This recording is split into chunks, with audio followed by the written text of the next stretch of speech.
Hello, Hero Collectors here. How's it going, everybody? Hope y'all are doing fantastic. I know I am, and today I'm finally going to be reviewing the Marvel Legends made-to-order Dragon Man figure.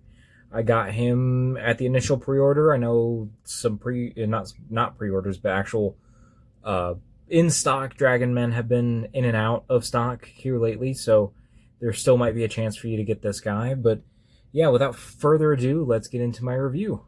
Okay, getting a closer look here at Dragon Man. I will say he is large thanks to his wings. Now, I don't have the tail plugged in just because it is large as well and would do nothing but just bump into my background here.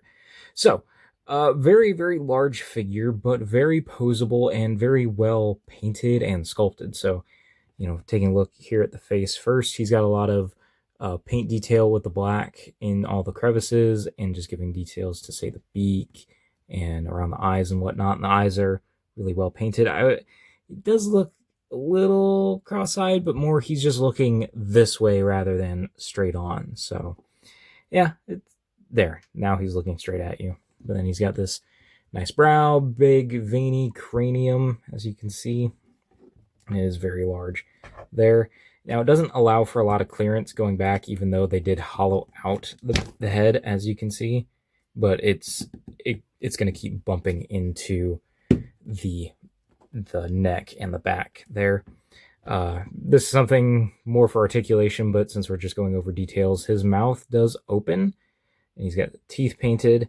He's got teeth painted up top, and even maybe a little bit of shading. Sorry, the toes sneaking in there. But then the tongue is articulated and there is some red underneath it. So that is all really well done. As you come to the rest of the body, he's got scales, he's got more flesh, he's got some kind of Abomination-esque, like, ribbed pattern, I guess. But there's paint detail all over.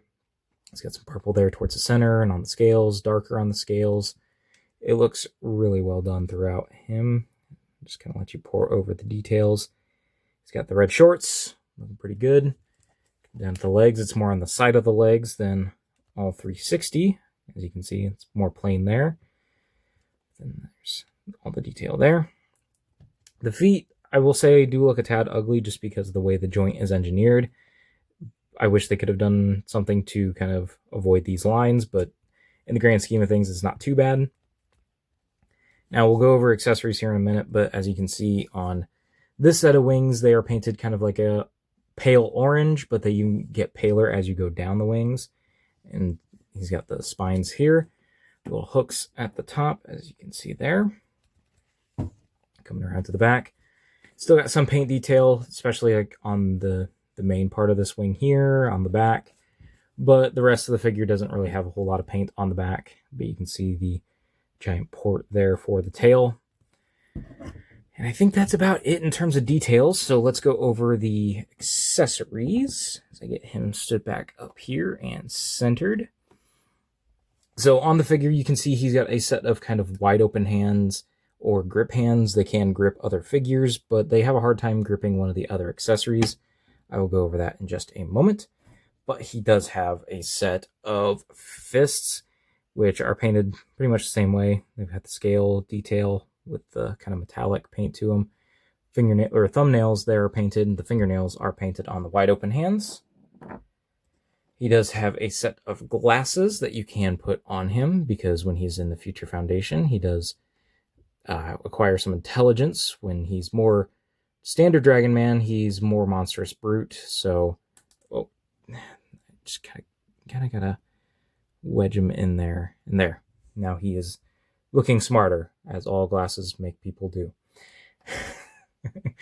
But then he also has this book. We've seen this book many times with Dr. Dooms and the Hellfire Club and many other people. It is printed strangely, so this is supposed to be the right way up. But all the texts and graphs are now upside down because of it. You can kind of see there as I angle it. So I think that's just strange. And then, like I mentioned earlier, the hands don't really grip the book well. You have to just kind of like find a good angle like that and just rest it. But otherwise, they don't. It's not like a tight grip. You just kind of have to rest it in an angle and make it work for you. But like I mentioned, he's got the set of outspread wings like this. But he does come with a set of folded wings. Now, these do not have the orange painted on them, but they do have a nice shadow, as you can see, going down this way from like a kind of dull gray to the purple, and the same kind of painting here on the back. And these are just ported on via this port. You pull out the other wings, and they port in nice and fine. I've swapped these back and forth. I have had no real issue going back and forth between the wings. No real damage. It's super simple. And lastly, not really an accessory, but just because I haven't had it ported on him, is the tail. This is a bendy wire tail, as you can see through some of those holes in it. And it's got some painted detail on the scales, as you can see as I rotate it. I'm not one that is always advocating for bendy wires. I don't love bendy wires on my action figures. I find them to be more of a pain than a helpful thing. But as you can see, it's got a hole there. So as we go back to the giant peg right here, it just ports on like so. It's takes a little bit of strength to get it on, but it can bend every which way, and it has some rotation there at the ball.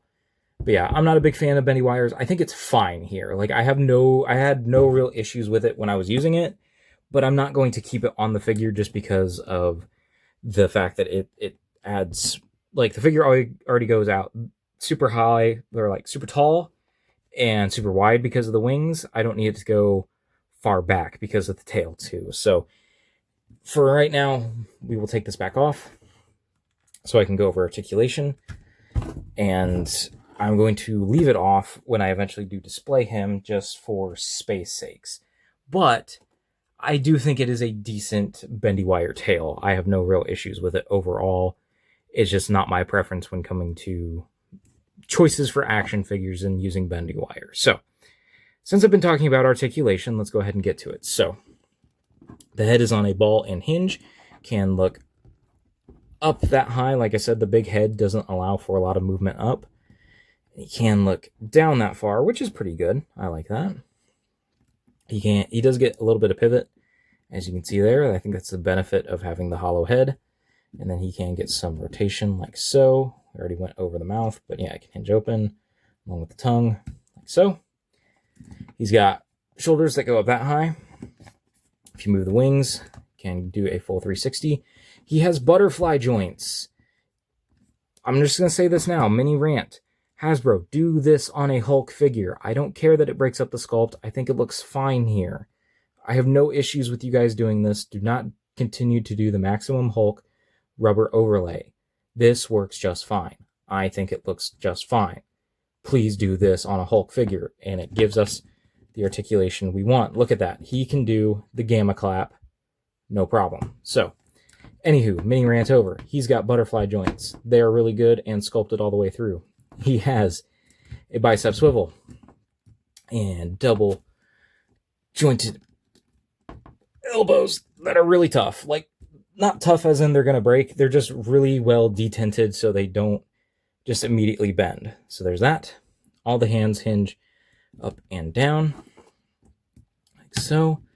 He has a ball at the diaphragm so he can crunch forward that much and back that much, as you can see. Oops, bump the background. It's because of the wings. I'll get to those in just a second.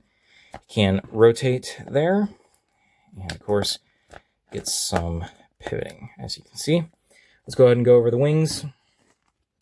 So when they plug in, you can rotate at the actual port like so, and then they can hinge in and out. So you can rotate them like this, like this. It's got some good movement. There is no other articulation points on either of the wings, but I think this works perfectly fine. So going down to the hips, they can go out that far. Can kick forward and out, but if you rotate the thigh, you can make it look more forward than it is out. But then he's got double jointed knees, same as the elbows, a little tough to get bent, but not in a bad way. They're just very solid, as you can see. And then no boot cut or thigh cut, or no, that'd be calf cut, sorry. But his ankles can't go down that much. Can go up that high. He's got ankle pivot, and like I went over earlier, he does have toe articulation that can go down that far and up a little bit. It does run into that little armor piece, so I mean, it doesn't get that much range going up, but it's still there. It's still present. They put forth the effort. It's decent. So, with all of that gone over, what are my final thoughts on Dragon Man? My final thoughts on Dragon Man are that it is a dope ass figure. Like, I'm not going to pretend like I'm the biggest Dragon Man fan. I've read all the material of him or anything like that. My biggest connection to him is the Marvel Ultimate Alliance video game. That was my first introduction to him. And then here and there in the comics that I have read. It's never been Dragon Man focused of what I've read, but he has been present here and there. But I can appreciate a well executed figure that is painted well and comes with just about all the accessories I could have asked for with a figure. I love the wings, the tail. Again, I'm not a big Bendy Wire fan, but it's still a solid piece, and I had no real issues with it when posing, aside from it's a space stealer. So the articulation's amazing. I love that they actually put butterflies on a larger character, and they worked. I already went over that rant. I'll leave it at there.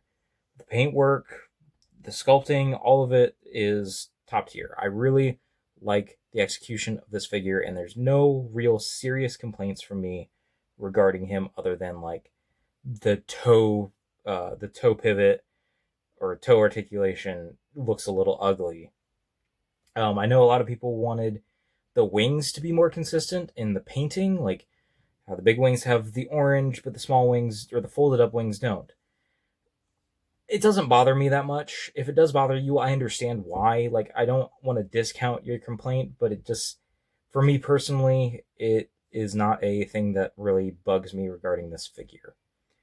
Because he has had both those looks in the comics and across media, so it can pull from whatever. And it still looks good either way on Dragon Man. So does he have the fun factor? Yeah. I posed him with both my movie Fantastic Four for their reviews and my comic Fantastic Four and other figures from the comics for this review, and I had a blast. This guy is fun. He is big and bulky, but he's sturdy and very posable. Once you get him in a pose, he'll stay there.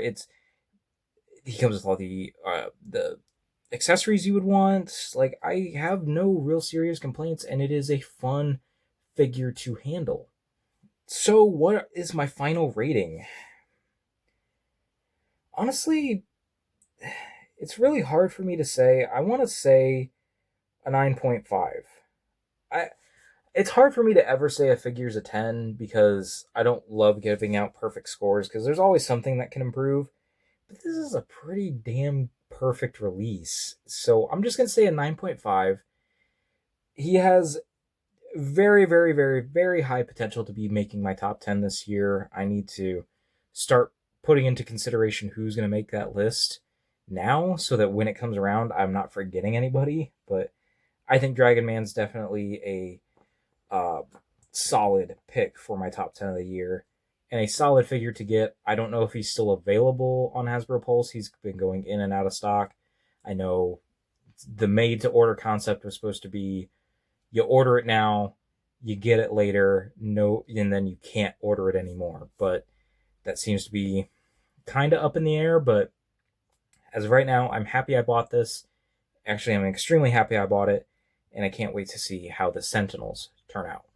Alright, and that was my review of the made-to-order Marvel Legends Dragon Man figure. Let me know down in the comments below. Did you get this guy? What are your thoughts? Do you agree with me that it could potentially be Figure of the Year? Let me know all the things down below. And while you're down there, make sure you are liking the video. Make sure you are subscribing, and I will talk to you all in another video, another post, another time.